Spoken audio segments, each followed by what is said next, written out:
नमस्कार दोस्तों, grow with Anjani channel में आपका स्वागत है। दोस्तों, आज का जो हमारा टॉपिक है वो ये है कि 8 लाख रुपया लमसम, 8 लाख रुपया वन टाइम लमसम अगर किया जाता है म्यूचुअल फंड में तो 10 साल बाद कितना मिल सकता है। ये क्वेश्चन हमारे कई व्यूअर ने प्रश्न किया था, तो हमने कहा कि ठीक है, सर्किल में है, अभी जैसे ही नंबर आएगा फिर 8 लाख पे भी आपको वीडियो मिलेगा। तो दोस्तों, हम भाई साहब को बताना चाहेंगे कि अगर वो 8 लाख रुपया वन टाइम म्यूचुअल फंड में इन्वेस्टमेंट करते हैं तो 10 साल बाद कितना पैसा बन सकता है, मिल सकता है, वो आज हम आपको बताएंगे। दोस्तों, हमने यहाँ एक्सपेक्टेड रिटर्न लिया है 15%। अब एक्सपेक्टेड रिटर्न जो है आपका घट और बढ़ दोनों सकता है, क्योंकि जब आप इन्वेस्टमेंट करेंगे तब आप ये ध्यान में रखेंगे कि हमारा कौन सा फंड कितना रिटर्न दे रहा है या कितना रिटर्न दिया है। तो कहने का मतलब ये है कि अगर आपका एक्सपेक्टेड रिटर्न 15% होता है तो यहाँ पे हम सिर्फ एक उदाहरण के लिए आपको समझाने के लिए हमने आपको बताया है। अगर आपका एक्सपेक्टेड रिटर्न घटेगा तब आपकी वैल्यू घटेगी, बढ़ेगा तो आपको बढ़ेगा। मैंने एक सिर्फ एग्जाम्पल के लिए आपको बताया।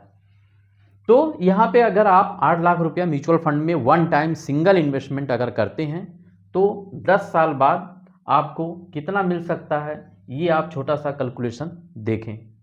दोस्तों, इन्वेस्टमेंट अमाउंट आपका 8 लाख रुपया हुआ और 8 लाख पे अगर 15% का रिटर्न आता है 10 साल में, तब आपका मैच्योरिटी वैल्यू 32,36,446 रुपया आपका बन सकता है।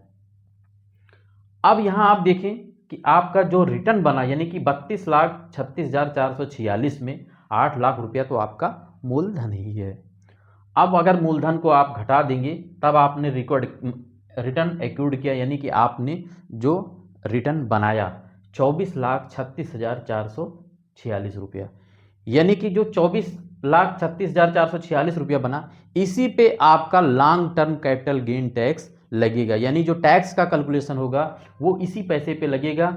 हमारे एक व्यूअर जो है, शायद उनका यही प्रश्न था, इसीलिए हम आपको और समझाना चाहते हैं कि जो भी टैक्स लगेगा, जो आपने गेन किया है, पैसा जो आपने बनाया है, पैसे से पैसा, उसी पे आपका लगेगा भारत सरकार के नियमानुसार। तो आपका टैक्स अमाउंट कितना बना? 3,05,160 रुपया। LTCG ही लगेगा, क्योंकि long term capital gain tax ही यहाँ लगेगा। यहाँ STCG शॉर्ट टर्म नहीं लगेगा, क्योंकि आपने 10 साल बाद ये या तो आपका यहाँ पे LTCG बनेगा।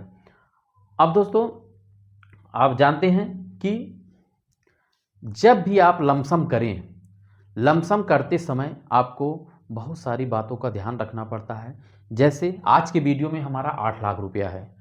अब हम थोड़ा सा आपको टिप्स बताना चाहेंगे।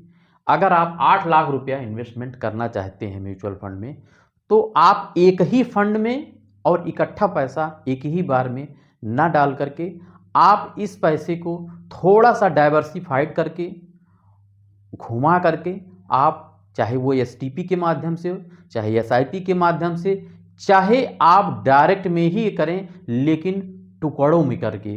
टुकड़ों के मतलब कि जैसे 8 लाख रुपया है तो इसको आप 8 टुकड़े करिए और 1-1 लाख रुपया मार्केट को देखते हुए अलग अलग फंडों में आप इन्वेस्टमेंट कर सकते हैं। इक्विटी की बात हो रही है।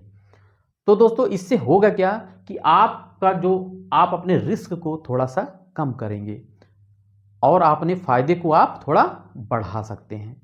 यही एक फार्मूला है लमसम इन्वेस्टमेंट करने का।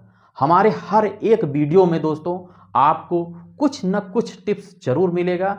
आप मेरी वीडियो को स्किप ना करके पूरा देखा करिए और कमेंट जरूर करिए। कोई भी अगर क्वेश्चन हो, कोई भी म्यूचुअल फंड से संबंधित जानकारी चाहिए तो आप जरूर कमेंट करिए दोस्तों।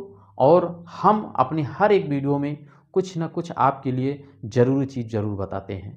तो यहाँ पे जो हमारे भाई साहब का जो लमसम करने का इरादा है 8 लाख रुपया, वो 8 लाख रुपया इसी तरीके से दोस्तों आप इन्वेस्टमेंट करेंगे लमसम में। और फंड सिलेक्शन, अभी कई कमेंट हमारे पास आया हुआ है कि सर कौन से फंड में हम इन्वेस्टमेंट करें, तो हमारा जो नेक्स्ट वीडियो आने वाला है वो आपको फंड भी बताएंगे, कौन कौन से फंड हैं ऐसे हैं, कितना रिटर्न दिया है, कहाँ आप इन्वेस्टमेंट लमसम कर सकते हैं, कहाँ एसआईपी करते थे, सारा चीज़ आपको हम धीरे धीरे आपको बताते चलेंगे। दोस्तों ये रहा मेरा आज का छोटा सा वीडियो। अगर आपको मेरा वीडियो पसंद आया हो तो एक लाइक ज़रूर करिएगा, शेयर करिएगा दोस्तों, और हमारे चैनल को सब्सक्राइब कर हमें आप प्रोत्साहित करिए दोस्तों।